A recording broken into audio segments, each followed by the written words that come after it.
Добрый день, друзья! Вы знаете, что мясо по-французски готовят только в России, и французским принято называть любое мясо, запеченное с луком и сыром. В самой же Франции думают с точностью до наоборот, поэтому, минуя исторические поиски того самого рецепта, я сегодня просто готов предложить, как говорят, беспроигрышный вариант приготовления этого замечательного блюда. Сначала нужно приготовить мясо. Я взял 1 килограмм нежирной свинины. Мясо обязательно должно быть комнатной температуры.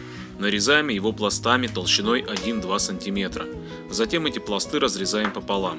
Они должны быть размером примерно в полладони, каждый примерно по 100-150 грамм. Чтобы мясо стало более мягким и нежным, его следует слегка отбить с двух сторон. Отбитое мясо раскладываем и добавляем черного молотого перца. Немного присолим. Перевернем его и то же самое проделаем с другой стороны. Сковороду ставим на огонь и хорошенько прогреваем. Добавляем немного сливочного масла. Выкладываем свинину на раскаленную сковороду. Для аромата добавим несколько веточек свежего тимьяна и пару зубчиков чеснока. Обжаривать мясо будем не более 1 минуты с каждой стороны. Наша задача не прожарить его, а просто придать ему немного пряного вкуса, задать румяную корочку и запечатать в нем все соки. Каждый раз, когда переворачиваем свинину, натираем ее долькой чеснока. Обжаренное мясо снимаем с огня и выкладываем на тарелку. Теперь приготовим особый соус. В глубокую емкость выдавливаем 200 грамм майонеза. Раздавим 4 зубчика чеснока. Затем нарезаем его как можно мельче. Добавляем его к майонезу. Также нам потребуется все тот же тимьян. Обдерем с него все мелкие листочки. Мелко порубим их с помощью ножа. Складываем в емкость. Тимьян прекрасно сочетается как с мясом, так и с различными соусами.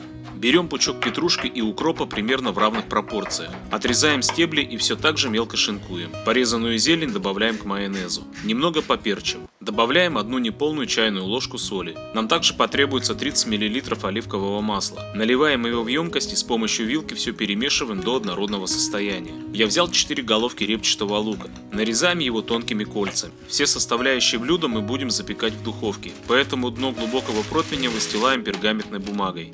Порезанным луком выстилаем первый слой. Создаем своего рода некую луковую подушку. 8 почищенных картофелин нарезаем тонкими медальонами. Чем тоньше они будут, тем лучше он пропечется. Разделим картофель на 2 части. Первую часть тесно выкладываем поверх лука. Стараемся, чтобы не образовалось никаких промежутков. Сверху немного перчим. Добавляем соус. Разравниваем его равномерно по всему картофелю. Теперь пришло время обжаренного мяса. Выкладываем его поверх соуса и картофеля. Мясо необходимо укладывать ровно и по возможности симметрично, формируя в дальнейшем порции. Необычной составляющей блюда являются помидоры. Они придадут определенную кислинку. Их так же, как и картофель, нарезаем тонкими медальонами. Выкладываем их поверх мяса. Помидоры будут источать сок и пропитывать им каждый кусок. Сверху помидор выстилаем вторую часть картофеля. Затем нам понадобится 300 грамм свежих шампиньонов. Вымоем их и порежем пластинками как можно тоньше. Их также выкладываем плотно уложенным слоем поверх картофеля. Сверху опять все обмазываем чесночно-тимьяновым соусом. Как видно, никакой соли мы не добавляем. В самом конце нам потребуется еще один ключевой ингредиент блюда – сыр. Я взял его 2 видов – мягкий и твердый, каждого по 100 грамм. Натираем его на крупной терке. Затем обсыпаем им поверх соуса. При высокой температуре сыр начнет плавиться и соединяться с соусом, и спустя время превратится в румяную хрустящую корочку. Поэтому никакого предварительного тушения мяса и овощей под фольгой. Сразу же запекание в открытом виде. Тогда хрустящая корочка вам обеспечена. Слегка присыпаем сыр небольшим количеством сухого базилика.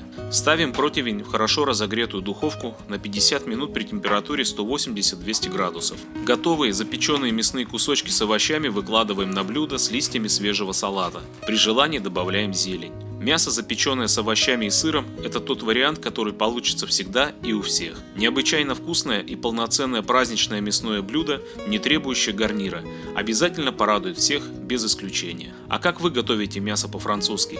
Я буду рад, если вы поделитесь своими рецептами в комментариях. Готовьте вкусно и приятного аппетита!